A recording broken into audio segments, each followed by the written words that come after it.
देखो आपको बता दे, ये जंतर मंतर है, यहाँ से हिंदुस्तान की आवाज़ बुलंद की जाती है। लगभग 126 बार तो मैं आ चुका हूँ। हर बार सरकार को मनवा के गए हैं और पहलवान तो अच्छे अच्छों को मनवा देते हैं। पहलवान की कम्युनिटी जो होती है वो बहुत स्ट्रांग होती है, बहुत एक आम नागरिक, आम जनता है। हम इनको समर्थन करने के लिए, सपोर्ट करने के लिए इसलिए आए हैं। पहलवान मेडल अपने लिए नहीं, अपने देश के लिए लाता है। जब अपने देश के लिए लाता तो उस देश का हिस्सा हम भी हैं। और है मेरे साथ हर्ष शिकारा हैं। हर्ष, ये जो पूरा मसला है इसके बारे में जो जानकारी मिली है, आरोप बहुत गंभीर हैं, चौंकाने वाले, क्या कहना चाहेंगे? देखिए, जो सबसे बड़ी चीज़ है, हमारी पूरी कम्युनिटी, पहलवानों की कम्युनिटी यहाँ पे इकट्ठी हो रही है, जो हिंदुस्तान के लिए मेडल लेकर आते हैं। हिंदुस्तान का नाम जिन्होंने गर्व से ऊंचा किया है, अगर आप रिकॉर्ड उठा के देखोगे, सबसे ज़्यादा मेडल हिंदुस्तान के पहलवानी में आते हैं। आज वही पूरा का पूरा पहलवान खेमा प्रशासन, सरकार से नाराज़ होके, सिस्टम से नाराज़ होके रोड के ऊपर बैठा है। जो बेटे बेटियां हमारे लिए मेडल लाते थे, आज वो भी रोड के ऊपर आ गए। तो कहीं ना कहीं सिस्टम में कोई ना कोई तो खराबी होगी। सरकार की इतनी क्या आंखें मीची हुई हैं कि वो अपने इंसान पे यकीन कर रहे हो, पहलवानों की बात भी नहीं सुन रहे। जब इनके मेडल आते तब तो आप लोग इनको सम्मानित करते हो, इनके साथ फोटो खिंचवाते हो, इनकी प्रदर्शनी करते हो। और जब इनको आप लोगों की ज़रूरत होती है, उस टाइम पे आप लोग इन्हीं को ब्लेम करते हो, इन्हीं को आश्वासन देते हो, इन्हीं को टाइम देते हो। ये खुल के कह रहे हैं, जो हमारे पहलवान हैं, ये खुल के ये बोल रहे हैं कि हमारा यौन शोषण होता है, हमारा शोषण होता है। शोषण और यौन शोषण दोनों चीज़ें अलग हैं, दोनों शब्द अलग हैं।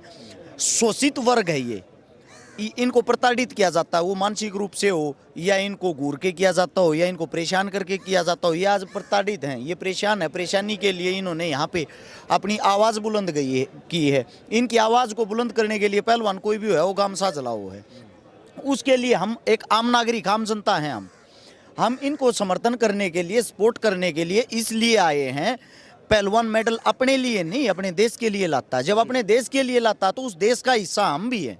और सारे के सारे संपूर्ण पहलवान यहाँ पे इकट्ठा होकर ये कह रहे हैं सिस्टम में बदलाव होना चाहिए।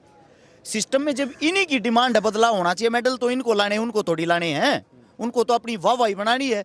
तो मेरा मानना ये है, सबसे पहले बातें इनकी मानी जाए, इनकी मांगे मानी जाए। इनकी मांगे सुनते हुए उस सिस्टम में चेंज करना चाहिए। सिस्टम किसी के बाप की पुनौती नहीं है कि पिछले इतने साल से वो इस पे राज कर रहा तो वो ही रहेगा। ये कोई दादा लाई चीज़ें नहीं है। यहाँ पे बच्चा दिन रात एक करता, अपने घर को खाता है, तब वो भारत देश के लिए मेडल लाता और आप उसके ऊपर बैठ के राजनीति करते हो। तो यहाँ पे जो इकट्ठे हुए, एकत्रित हुए हैं, मेरा मानना ये है इनकी बात को गौर से सुना जाए, तुरंत प्रभाव से उस पर कार्रवाई की जाए। जो महिला पहलवान हैं उनके आरोप लगने के बाद कुश्ती का नाम भी कहीं ना कहीं बदनाम हो रहा है, और अब लड़कियां शायद कम आएंगी, क्योंकि इस तरह का जब संदेश जाएगा, बेटी बचाओ बेटी पढ़ाओ का नारा होता है, तो कहीं ना कहीं महिलाओं पर भी असर पड़ेगा, इसका परिवारों पर असर पड़ेगा। स्पोर्ट्स पर्सन कोई भी हो, अगर आप गौर से उनके अंदर झाँकोगे, उनके अंदर जाओगे, वो बेचारे थोड़ी अपनी बात को छुपा लेते हैं। उनके अंदर एक डर रहता, समाज के अंदर आपकी क्या इज्जत रहेगी। सभी को प्रताड़ित किया जाता है पिछले पुराने टाइम से, और इसीलिए आज इन्होंने जो मांग उठाई है, उस मांग को इसीलिए उठाई। ये तो सारे के सारे सक्षम हैं, सक्सेस हैं, अपने पैरों पे खड़े हैं।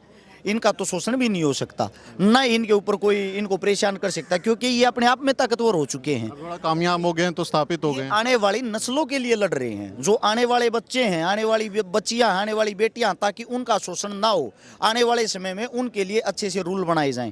उन्हीं चीज़ों को देखते हुए आज यहाँ पे प्रदर्शन कर रहे हैं। तो मेरा मानना ये है, गाँव वासियों को, शहर वासियों को, जो भी इनके साथ जुड़े हुए हैं, उन सब को इस टाइम पे इनको सपोर्ट करनी चाहिए। जब ये मेडल लाते हैं तो आप लोग इनके साथ फोटो खिंचवाते हो। आज इन लोगों को आपकी ज़रूरत है, तो ज़्यादा से ज़्यादा मात्रा में आगे आए और आप भी सरकार से इनके साथ मिलकर सवाल करें। सर, लगता है मोदी सरकार बात मानेगी? क्योंकि हमने कई आंदोलन देखे हैं जिसमें बहुत लंबे समय तक सरकार जो है वो बात नहीं सुनती है। लगता है कि सरकार मानेगी आपकी बात? देखो आपको बता दे, ये जंतर मंतर है, यहाँ से हिंदुस्तान की आवाज़ बुलंद की जाती है। लगभग 126 बार तो मैं आ चुका हूँ। हर बार सरकार को मनवा के गए हैं और पहलवान तो अच्छे अच्छों को मनवा देते हैं। पहलवान की कम्युनिटी जो होती है वो बहुत स्ट्रांग होती है, बहुत मजबूत होती है। इनके साथ गांव होता है, इनके साथ जनता होती है, 100% मानेगी। तो राजनीति के अखाड़े में पिछड़ तो नहीं जाएंगे पहलवान?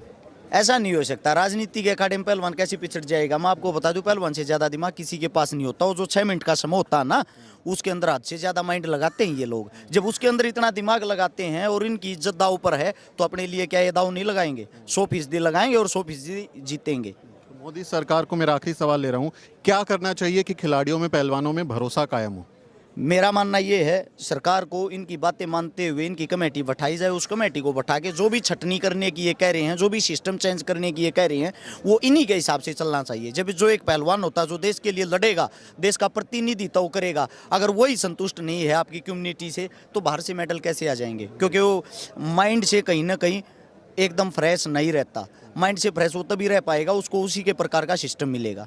बहुत शुक्रिया बात करने के लिए। तो ये थे हर्ष शिकारा।